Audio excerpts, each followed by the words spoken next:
한국이 군사 강국이라니 무슨 소리를 하는 겁니까? 서방 기술을 가져다 우리는 최고다 라고 하면 강국입니까? 아직까지 한국은 삼류에 불과해요. 더 이상 강요하지 마십시오. 그런데 그때 LSE 강의실을 발칵 뒤집는 사건이 벌어졌다고 합니다. 과연 무슨 일이 있던 것인지 그 충격적인 이야기 지금 바로 시작합니다. 저는 미국 스탠퍼드 대학을 졸업하고 LSE에서 국제안보학 석사과정을 밟고 있는 23세 미국인 남성 알렉스라고 합니다. 전 제 출신에 대한 자부심, 저희 가문에 대한 자부심이 굉장한 사람이죠. 저희 할아버지께서는 미 해군 제독 출신으로 나라에 한평생 자신의 젊음과 몸을 바치셨던 분이셨어요. 또한 저희 아버지께서는 국방부 고위 관료직에 종사하고 계시죠. 저희 가문 자체가 군사력과 밀접한 관계가 있는 집안이었기에 전 어릴 때부터 군사력에 대한 마음가짐이 남들과는 달랐습니다. 특히나 제가 사는 이 미국이 세계 최강국이라는 교육을 늘 받고 자랐고 제가 보고 느끼는 것들이 있었기에 미국에서 살 수 있다는 것만으로도 전 큰 행복감을 느꼈어요. 미국은 다들 아시겠지만 세계 경제 순위도 월등한 1위를 자랑하고 있으며 군사력 또한 마찬가지입니다. 이토록 자국에 대한 자부심이 굉장한 저를 자꾸만 자극하는 게 있었다면 바로 아시아 국가들이었어요. 특히 비교 대상에도 오를 수 없는 중국이 지속적으로 저희 미국과 경쟁을 하듯 뒤따라오고 있다는 둥, 미국과 맞먹는 수준이라는 둥 말하는 것들을 보면 굉장히 큰 불쾌감을 느끼곤 했죠. 당장의 국방비만 해도 미국은 아시아 국가들 중에 최고라던 중국보다 무려 4배 정도 앞서고 있으며 수십 년간 구축해온 미국의 군사 기술력과 무기체계 운용 능력을 고려하면 이 압도적인 차이를 감히 중국이 따라올 수는 없다고 볼 수 있습니다. 특히나 육군의 헬기, 해군의 항공모함과 잠수함, 공군의 폭격기, 해병대 전력, 핵무기 등 핵심 전투력에서 양적인 면뿐 아니라 질적인 면에서도 중국을 크게 앞서고 있는 상황이죠. 중국이 제 아무리 발버둥을 쳐봐도 미국을 따라오기란 결코 쉬운 일이 아니라는 소리입니다. 중국뿐 아니라 일본 그리고 동맹국인 한국인 아시아 국가들이 자꾸만 자국을 이겨 넘으려 하는 모습을 볼 때마다 불안감이 아닌 불쾌한 감정이 저를 사로잡았어요. 그래서 전 아시아 국가들을 굉장히 싫어하고 그들의 군사력 자체를 아주 형편없다 생각하는 경향이 있었습니다. 아시아 국가들 역시 군사력을 키우려 수많은 노력을 하고 있음을 알고는 있어요. 다만 그렇게 발버둥을 친다고 해서 과연 미국과 어깨를 나란히 할 수 있을 거라고 정말 그렇게 생각을 하는 걸까요? 먼저 중국은 그나마 세계에서 3번째로 강한 군사력을 보유하고 있죠. 그러니 미국을 따라잡네, 뭐네 이런 터무니없는 소리를 하는 거라 생각해요. 국방 예산도 세계에서 2번째로 큰 규모를 자랑하고 있고 육군, 해군, 공군, 미사일 등 여러 분야에서 고르게 강한 모습을 보이고는 있습니다. 특히 중국의 공군은 최근 몇 년간 큰 발전을 이루고 있다는 설이 있고 미사일 시스템 또한 첨단화되고 있으며 특히 항공모함의 개발도 빠르게 이루어지고 있다고 하죠. 그런데 문제는 따로 있습니다. 이렇게 강력한 군사력을 바탕으로 하여 중국은 무기 수출을 통해 경제적 이득을 얻으려 하지만 아시아에서 무기 수출에는 장벽이 존재합니다. 더불어 일명 중국산은 믿고 거른다는 말이 있듯 중국의 가격 경쟁력이 절대적인 강점으로 밀어붙인다 해도 품질 문제에 늘 이슈가 생기곤 하죠. 결국 중국은 늘 서방과의 기술적 차이와 무기 시스템의 신뢰성 문제가 있으며 중국산 무기가 서방 무기와 비교할 때 품질에서 부족함을 보이는 지점이죠. 이로 인해 인도, 베트남 등 일부 국가들은 중국산 무기를 채택하기보다는 서방의 무기 시스템을 선호하는 게 현실입니다.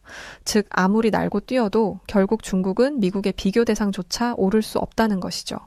거기에 더불어 지정학적 갈등을 고려하지 않을 수도 없어요. 중국은 남중국해의 영유권을 주장하며 베트남, 필리핀, 말레이시아, 대만 등과 마찰을 빚고 있습니다. 이러한 정치적 긴장 상태에서 중국산 무기를 도입하는 것은 해당 국가들의 안보와 군사적 대응 태세에 심각한 영향을 초래할 수 있죠. 중국산 무기를 구매하는 것 자체가 결국 중국과의 군사적 연계를 의미할 수 있는 사안이라 중국과 갈등이 있는 국가들은 이를 꺼리고 있습니다. 전 이런 중국, 아시아 국가들이 자꾸만 미국을 상대로 군사력으로 덤비는 것이 참 웃겼어요. 안 그래도 군사력에 예민한 편이던 제게 정말 상상치도 못한 일이 벌어졌습니다.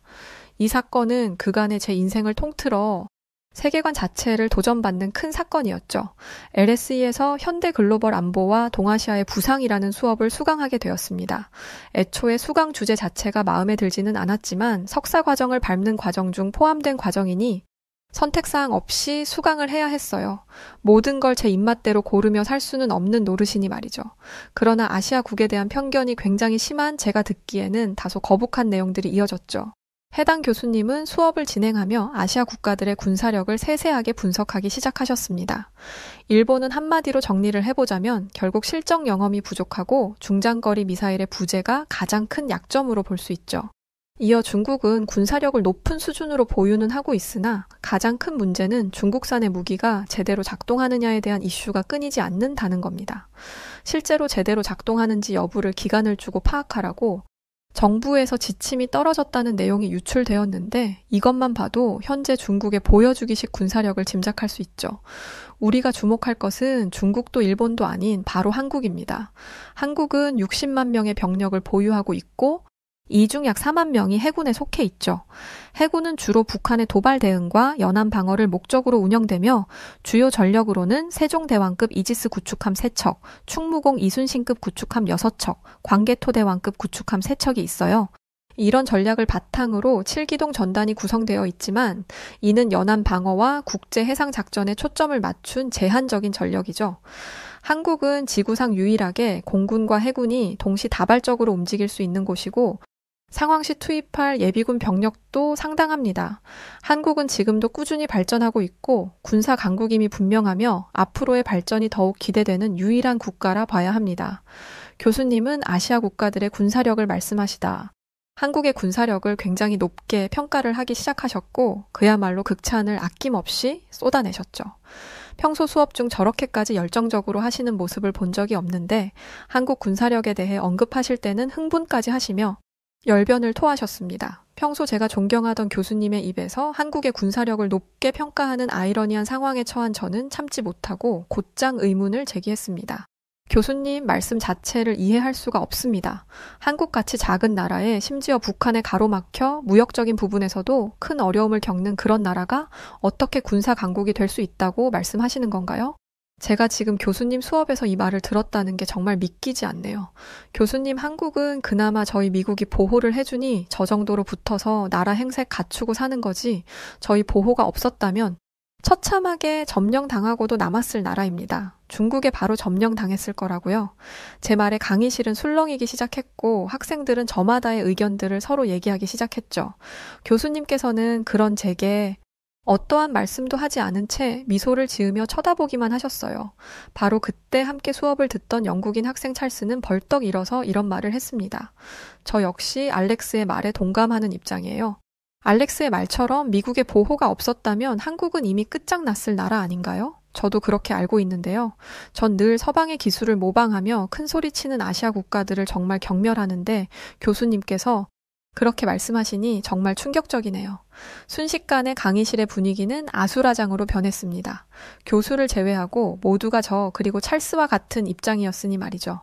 어떻게 한국을 군사 강국이라고 말할 수가 있어? 저걸 지금 LSE에서 내가 수업 내용으로 듣고 있는 게 맞는 거야? 서방 기술을 따라해도 발끝도 못 따라오는 저런 한국을 높게 평가하는 이유가 뭐지? 난 진짜 이해할 수가 없네? 교수님, 이번 수업 더는 못 듣겠네요. 어떻게 LSE 교수님께서 근거도 없는 이런 내용을 저희 학생들에게 강요하듯 수업을 하실 수 있죠? 정말 실망입니다. 학생들은 저마다 평소 예의를 지키던 모습은 찾아볼 수도 없을 정도로 막무가내로 교수를 향해 엄청난 맹비난을 쏟아내기 시작했어요. 바로 그때 침묵을 하고 있던 교수는 놀라운 발언을 했고 순식간에 강의실은 얼음장이 되었습니다. 모두에게 정말 실망이네요. 맨 처음 내게 의문을 제기했던 알렉스에게 대표로 과제를 하나 내줄 테니 그 과제를 보며 이 문제는 다시 언급하도록 하죠. 알렉스는 한국의 군사력에 대한 심층 발표를 준비해오고 우린 그걸 보며 다 같이 이 문제를 해결할 겁니다. 지금 이 강의실 안에는 이 수업을 청강하고 있는 한국군 파견 장교 윤재혁 소령이 있어요. 알렉스는 윤 소령에게 도움을 받아 기필코 근거 있는 발표를 준비해오도록 하세요. 갑작스러운 대표 과제와 한국군 파견 장교가 이 현장에 있다는 소리에 저는 순간적으로 머쓱해졌어요. 한국에 대한 욕을 살벌하게 그것도 모두가 했으니 기분이 좋을 리 없을 테니 말이죠. 살짝 윤소령의 표정을 봤는데 그는 저 포함 모두가 무례한 발언을 했음에도 그저 교수님처럼 차분하게 미소만 짓고 있었죠. 교수님께서는 윤소령이 실제 전문가이니 꼭 그의 도움을 받아 발표를 준비하라고 제안을 하셨습니다. 그러나 제게는 결코 쉽지 않은 일이었어요. 교수님께서는 저희들의 생각이 잘못된 것을 바로 잡기 위해 제게 심층 발표를 준비하라는 과제를 내준 것을 알고 있었죠. 그러나 전 죽었다 깨어나도 한국이 군사 강국이라는 사실을 인정해 줄 수가 없었습니다. 한국이 싫어서를 떠나 정말 인정할 가치가 없었으니 말이죠. 더군다나 전문가라는 윤소령은 현장에서 저희들이 발언하는 것들을 모두 들었고 본인의 자국인 한국이 처참하게 평가받았는데 과연 저를 도와줄까 의문이었습니다. 전 교수님의 의도는 잘 알았지만 의도와는 다른 제 생각이 틀림이 없다는 것을 근거할 수 있는 자료들을 찾아내야 했죠. 이건 단순히 교수님과의 싸움에서 이기려 드는 것이 아니라 미국이라는 최강국 외에 다른 나라, 특히 아시아국이 아무리 까불어봐야 덤빌 수 없다는 것을 꼭 발표해내고 싶었습니다. 그래서 전 발표 과제가 제가 주어진 순간부터 제 일상을 모두 멈추고 오직 그것에만 집중했어요. 발표 준비를 위해 도서관에 가서 수많은 자료 속에 쌓여 살았습니다. 한국에 대해서 이렇게나 많은 공부를 한 것은 정말 난생 처음이었고 한국인들보다 더 많은 지식을 습득할 수 있었다고 자부할 정도였죠. 제가 발표에서 감정적인 내용을 빼고 오직 근거 있는 주장을 하기 위해서는 확실한 자료와 내용들이 필요했어요. 그렇게 알아보며 발표 자료 연구를 하던 저는 너무 큰 충격에 빠지고야 말았습니다. 연구를 거듭할수록 한국군의 실제 전략과 기술력에 놀라움을 감추지 못했어요. K2 전차, KF-21 전투기, 세종대왕급 구축함 등 한국의 첨단 무기 체계와 방위 산업의 발전 수준은 제가 상상하던 그 이상이었죠. 100년 전만 해도 한국은 군복도 없는 정말 취급조차 할 수 없던 그런 나라였는데 현재는 세계 5위 군사 강국으로 급부상하고 있었습니다. 1882년 이모군란 당시만 해도 한국은 군복조차 없었고 해방 이후에도 일본군이 버리고 간 전투복이나 미국 중고 군복을 입는 아주 형편없는 모습이었죠. 그러나 현재는 세계 최고 수준의 포병 전력과 기계화 군단, 초음속 및 스텔스 전투기, 이지스 구축함 등을 보유하고 있는 아주 막강한 군사력을 자랑하고 있었습니다. GFP의 2025년 군사력 랭킹에 따르면 한국은 파워 지수 0.2656으로 세계 5위를 기록하고 있었고 미국은 1위로 러시아, 중국, 인도가 그 뒤를 이었습니다. 여기서 제가 주목했던 것은 한국이 영국, 프랑스, 일본을 제치고 5위에 올랐다는 것이었죠. 구체적인 전략을 살펴보면 한국은 현역 군인 60만 명으로 세계 9위, 예비군 310만 명으로 2위를 기록하고 있었습니다. 심지어 군용기 1592대로 5위, 헬리콥터 87대로 5위, 전차 2236대로 9위의 전력을 보유하고 있었죠. 특히 자주포는 3270대로 3위, 견인포는 4400문으로 2위를 차지해 포방부라는 별명이 과장이 아니라는 것을 입증한 모습을 볼 수 있었어요. 한국군이 세계적인 강군으로 성장할 수 있었던 배경, 저는 바로 이걸 알아내고 싶었습니다. 현재까지 조사한 것도 믿기지 않았기에 정말 이게 팩트라면 그에 알맞은 배경이 궁금했죠.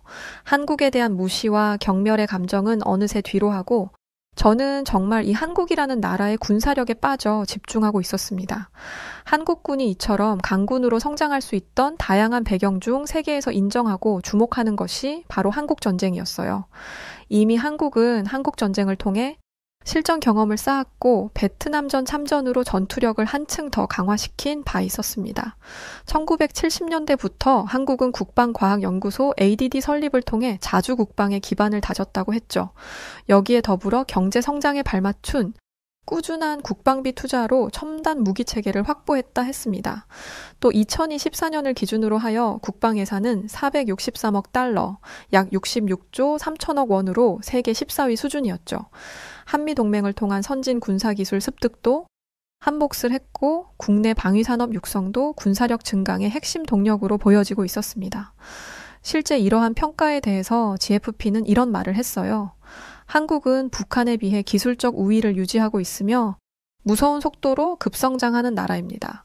특히 한국은 자국산 항공, 장갑, 소형 무기, 조선 분야에서 뛰어난 개발 및 생산 능력을 보유하고 있어 굉장히 위협적인 군사 강국임이 분명합니다. 전 자료 조사를 할수록 한국에 대한 군사력 실체를 알게 되었고 큰 충격을 받았습니다. 그런데 하나 의문스러운 게 있었죠. 한국과 뗄 수 없는 관계인 북한은 핵을 보유하고 있는 국가인데 순위는 34위인데 정말 한국이 5위라는 게 맞나 싶었습니다.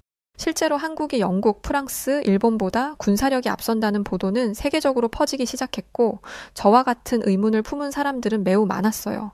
한국이 어떻게 세계 군사 순위 5위일 수가 있지? 핵 무기가 있는 북한이 34위인데 그걸 한국이 훨씬 이겼다는 게 말이 돼? 저 수치는 조작 아닐까? 한국이 K열풍으로 문화, 음악 등은 앞선다는 건 인정할 수 있지만 군사력이 세계 5위라는 건 좀 아니지 않나? 이것도 결국 미국 보호 아래에 있어서 받은 순위 아니야? 한국은 미국 보호 없으면 진작에 침략당해서 망했을 나라잖아. 무슨 그런 나라가 세계 5위씩이나 하고 프랑스, 영국을 이겨? 말도 안 돼. 저 역시 어느 정도 한국의 군사력이 상당한 수준이라는 것은 인지를 했으나 여전히 의문이 드는 것은 사실이었습니다. 그렇게 새롭게 알아본 결과 핵무기를 포함해도 한국은 세계 높은 순위권에서 벗어나지 않는다는 것이 사실이었어요. 인구, 무기, 방산 등 종합국력을 고려했을 때 한국의 군사력이 매우 막강하다는 것을 우리들은 인정해야 했습니다. 한국이 세계 5위라는 군사력을 지녔다는 것은 현재 세계 방산 수출 시장에서도 인정해주고 있는 상황이었죠. K방산을 통해 수많은 유럽 국가들이 재무장에 나서고 있는 분위기였습니다. 우선 폴란드는 2022년 K2 전차 1000여 대를 도입하기로 결정한 바 있었습니다. 우크라이나에 대량 공급한 구형 전차의 공백을 메우고자 K2 전차 180대를 K2GF라는 이름으로 우선 도입하기로 결정했죠. 이어 폴란드는 2월경 K2GF 180대 중 이미 98대를 인수했고 2026년까지 180대를 전량 인수한 뒤 현지화 개량형인 K2PL 도입으로 넘어간다고 밝혔습니다. 무려 9조 원에 달하는 K2 흑표 전차의 폴란드 2차 수출 계약이 3월경에 체결될 것으로 보여지고 있었으며 1차 계약 때와 마찬가지 180대로 금액은 60억 달러, 약 9조 원으로 알려졌죠. 당초 2차 수출 계약은 이미 지난해 성사될 것으로 예상했으나 폴란드 내부 사정 등으로 지연된 상태였습니다. 심지어 나토 본부에서 폴란드 대통령은 한국 무기에 대해 공개적으로 호평을 한 바 있었죠. 한국산 무기는 성능과 기술력이 우수한 편이고 그에 비해 가격 측면에서도 부담스럽지 않습니다. 더군다나 무기를 주문하고 인도받는데 고작 1년이 채 걸리지 않는 그야말로 총알 배송으로 그 많은 무기를 약속된 날에 모두 받을 수 있었습니다. 다른 국가들과 공급 속도를 비교했을 때 한국이 훨씬 빠르게 납기를 보장했다는 점 또한 높게 평가해야 할 부분이라 생각합니다. 한국은 제가 생각한 것보다 훨씬 수준 높은 군사력을 지니고 있음이 분명했습니다. 방산 수출액의 차이를 보고 저는 다시금 실감하게 되었어요. 2020년경 30억 달러 수준이던 방산 수출액이 현재는 무려 75조가 넘는 수준으로 치솟았죠. 심지어 더 높아질 것으로 보이는 전망이라 정확한 수치, 계산조차 불가한 상황이었습니다. 우크라이나와 러시아 전쟁 이후 안보 위협을 느낀 유럽 국가에서도 노후화된 무기를 교체하자는 분위기가 이어지던 중 한국 방산 제품으로 수입하자는 의견들이 높아지며 더욱 주목을 받고 있었어요. 현재 K방산은 러시아와 우크라이나 전쟁 이후 방산 수주액이 미국 다음으로 2위를 차지한 이력도 보유하고 있으며 2024년 1분기 기준으로는 75조 원이 넘었다는 것도 확인을 한 것이죠. 한국 방산 수출 규모는 어느 때보다 더욱 빠르게 성장하고 있는 추세이며 인정해야 할 부분이었습니다. 사실 이미 이 정도의 자료 조사만으로 저는 한국을 인정할 수밖에 없었어요. 그래서 발표 자료를 어떻게 준비해야 할지를 모르겠었죠. 이미 내뱉은 말은 있고 제 체면도 있고 반박할 자료를 가져올 것이라 기대하는 동급생들의 기대가 있으니 말입니다. 또 한편으로는 자료 조사만으로 제대로 알아내지 못하는 궁금증에 대한 것들을 교수님의 말씀처럼 윤소령에게 도움을 청하고 싶기도 했어요. 그러나 차마 자존심상 말이 나오지 않았습니다. 결국 저는 깔끔하게 인정하지 못하고 여전히 프라이드를 지키려 고집을 했어요. 한국군이 미국의 도움 없이는 아무것도 할 수 없다는 이 주장을 더욱 내세우기로 했죠. 물론 한국 군사력이 대단해진 것은 어느 정도 인정은 하지만 결국 미국 보호 아래에 있다는 것은 씻어낼 수 없는 현실이니까요. 여전히 독서실에서 자료 조사를 하던 중 윤소령을 만났습니다. 그는 제게 눈길조차 주지 않았지만 저는 이상하게 자꾸만 의식이 되었어요. 결국 제가 먼저 말을 걸었죠. 제 발표가 기다려지지 않으신가요? 그날은 근거 없이 한국에 대해 비난을 했다고 생각할 수 있지만 발표를 하기 위해 며칠 내내 참 노력 중이거든요. 그런데 역시나 한국은 미국 도움 없이 할 수 있는 건 없어 보이더라고요. 제 말에 윤소령은 또 다시 강의실에서 보였던 그 미소를 지으며 제게 말을 했습니다. 제가 특이한 현상을 하나 말해줄까요? 현재 주한미군 전역자 중 35%가 미국으로 돌아가지 않고 한국에 정착하고 있는데 도대체 왜 그럴까요?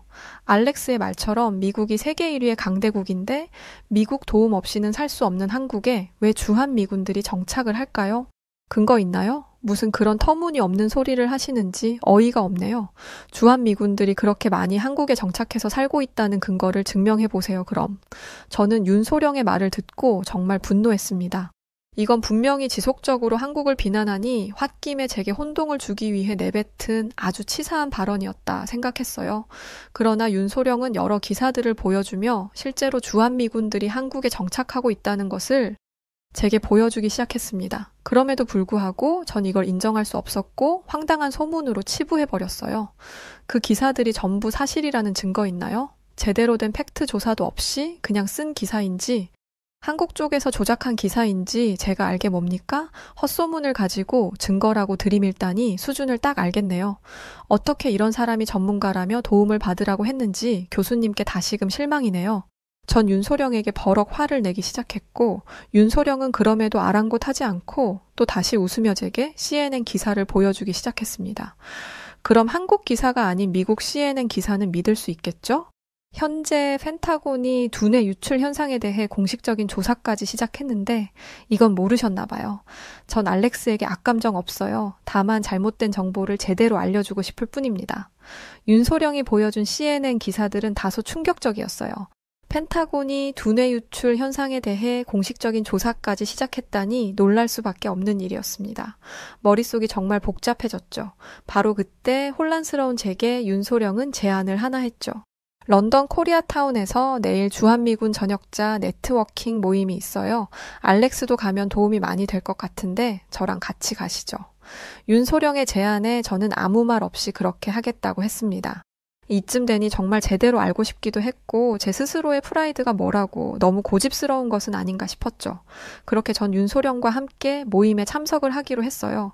그 전에 국제방위산업 전시회를 가서 한국의 방위산업에 대한 실체를 직접 목격하게 되었고 제가 알아낸 정보들 그 이상의 것을 알게 되었고 놀라움의 연속이었습니다. 더 충격적인 경험은 주한미군 전역자 모임에서 겪게 되었어요. 그곳에서 전 미육군 중사인 마이크와 전 공군 장교였던 제니퍼, 그리고 전 특수부대 출신의 데이비드 등을 만나 한국에 정착한 이유를 세세하게 들을 수 있었습니다. 그들에게 물어본다면 윤소령의 주장이 거짓이 아닌 것을 알 수 있기도 했고 실제로 CNN을 통해 기사를 보면서도 도대체 왜 한국에 정착을 하는지 그 이유가 궁금했거든요. 윤소령은 그들에게 양해를 구해줬고 제가 편하게 질문을 하고 그들이 제게 답을 할 수 있도록 자리를 마련해줬죠. 그렇게 그들의 입에서 나온 한국에 정착한 이유는 다소 충격적이었습니다. 한국은 사람의 삶의 질 자체를 높아지게 만들어줘요. 시민의식도 다들 강하고 기본적인 서비스나 시설적인 면도 정말 우수한 편이죠. 더군다나 한국은 미래지향적 기술 환경이고 실제 한국군들은 실력도 뛰어나거든요. 저희들은 한국에서 미국보다 더 혁신적인 일을 할 수 있을 거라는 확신을 얻어서 이곳에 남기로 결정했어요. 실제로 주한미군들 뿐 아니라 일반인들도 한국으로 이민을 많이 와요. 한국은 외국인에 대한 정부 지원도 있을 정도로 정부의 체계가 균형적이고 안정적이죠. 한번 여기서 살아보면 안전하지 않은 미국으로 돌아가고 싶은 생각이 솔직히 들지 않아요. 물론 가끔 가족들이 보고 싶기는 하지만 그건 긴 휴가로 대체할 수 있죠.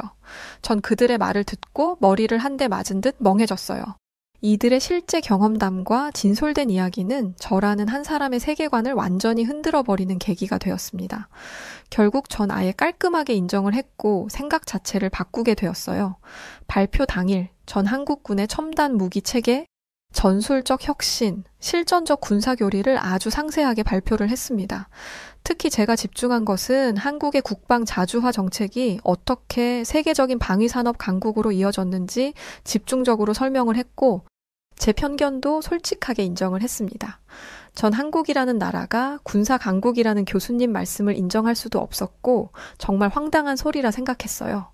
그걸 반론하기 위해 며칠 내내 한국에 대해서 모든 정보를 샅샅이 뒤졌고 그 결과 한국은 결코 무시할 수 없는 수준에 이른 강국이 맞다는 것이었습니다. 실제 주한미군의 35%가 한국에 정착을 할 정도의 수준이고 전 그들을 만나 왜 정착했는지 이유까지 물었죠. 결국 한국의 높은 군사력, 혁신적인 기술, 미래지향적으로 나날이 발전하는 한국을 선택하지 않을 이유가 없다는 것이 제 결론입니다.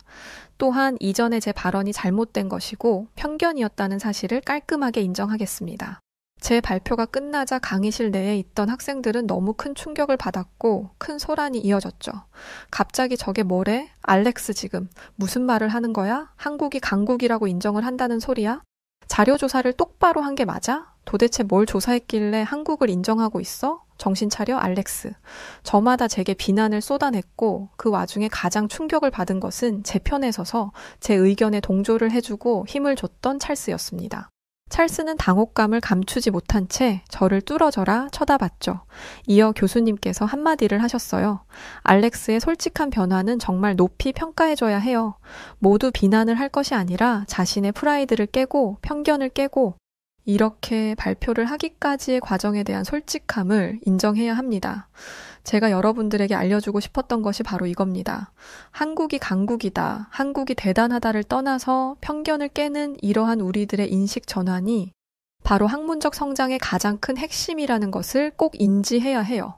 교수님께서는 제 용기에 큰 박수를 쳐주셨고 저를 이해하지 못하는 학생들에게 제가 한국에 대해 자료조사를 한 것들을 모두 나눠주며 읽어보라 했습니다. 여기서 인식 전환을 하고 저처럼 편견을 버리는 학생도 있었고 끝까지 고집하는 학생도 있었지만 이제 그건 그들의 선택이니 저는 신경 쓰지 않았어요. 전 그들에게 칭찬받을 이유도 비난받을 이유도 없다고 생각했으니 말이죠. 그 후 저는 학문적 성장에 기여를 하며 발전하기 위해 제 스스로의 편견을 없애려 늘 노력했습니다. 또 이런 못난 제가 편견을 깰 수 있도록 도와준 윤소령과는 진정한 친구로 남을 수 있었어요. 윤소령을 통해 한국에 대한 이해를 더 넓히고 스스로의 부족함을 인정하며 저는 더 발전해갔습니다. 가문적인 영향으로 자국에 대한 군사 자부심이 강했던 제가 편견을 깼다면 분명 더 많은 사람들의 편견도 깰 수 있을 거라 생각했어요. 무엇보다 현실에 대해서 모두가 알아야 한다고 전 생각했습니다. 그래서 제가 쓰던 블로그에 왜 미국은 한국의 군사력을 과소평가하는가라는 글을 올렸고 엄청난 화제가 되었어요. 이 글은 결국 제 경험담을 바탕으로 하여 미국과 한국의 군사력에 대한 팩트들을 자세히 써내려갔죠. 생각보다 많은 사람들이 이 글에 긍정적인 글을 남겨주기 시작했고 몰랐던 사실을 알게 되었다는 반응이 많아 뿌듯했습니다. 그렇게 전 잘 모르는 사람들에게 또 설명을 원하는 사람들에게 제가 아는 정보에 대해 늘 공유를 해줬어요. 졸업 후 저는 주한미군 장교로 지원을 하며 한국에서 근무를 하게 되었습니다. 한국에서 근무를 하며 처음 온 거였지만 오기도 전에 한국에 대해 너무 많은 정보를 알아내서 그런지 생각보다 낯설지 않았어요. 이곳에서 저는 양국 군사 협력의 중요성을 강조하는 역할을 배정받아 책임감 있게 제 역할을 수행하며 하루하루를 보냈습니다. 생각보다 한국에서의 생활은 만족스러웠어요. 체계적인 시스템과 반듯한 모습 뒤에 감춰진 그들의 따뜻함이 저는 좋았습니다. 친구로 지내던 윤소령도 저를 챙겨줘서 외롭지 않게 지낼 수 있었죠. 그런데 한국에서 근무를 하며 정말 놀라운 사실을 알게 되었어요. 알고 보니 저희 할아버지가 한국전쟁 당시 윤소령의 할아버지와 함께 싸웠던 인연이 있었다는 것이었죠. 저희들은 친해질수록 더 많은 대화를 나눴고 그러다 우연히 알게 된 사실에 화들짝 놀랐습니다. 저희 두 가문의 우연한 인연을 통해 저는 국가 간 협력의 중요성을 더욱 깊이 깨닫는 계기가 되었습니다. 이런 인연이 있다는 것을 알고 나니 윤소령에게 더욱 친근감을 느끼게 되었고 꼭 한국의 가족처럼 지내고 있어요. 윤소령이 제게 어느 날 이런 질문을 던진 적이 있었습니다. 알렉스는 앞으로 목표가 있나? 아니면 하고 싶은 게 있어? 그 질문에 저는 바로 이렇게 답을 했어요. 난 미래의 한미 동맹을 당차게 이끌어갈 아주 중요한 인물로 성장하는 거, 이제 내 목표는 딱 그거 하나야. 전 제가 윤소령에게 말한 것처럼 마지막 남은 제 목표를 이루기 위해 열심히 살고 있습니다.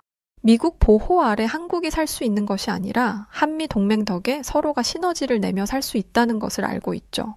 그래서 이런 미국과 한국의 동맹을 통해 더 큰 시너지를 낼 수 있다고 전 생각하기에 꼭 그걸 이끄는 중요 인물에 앞장서 있을 것입니다.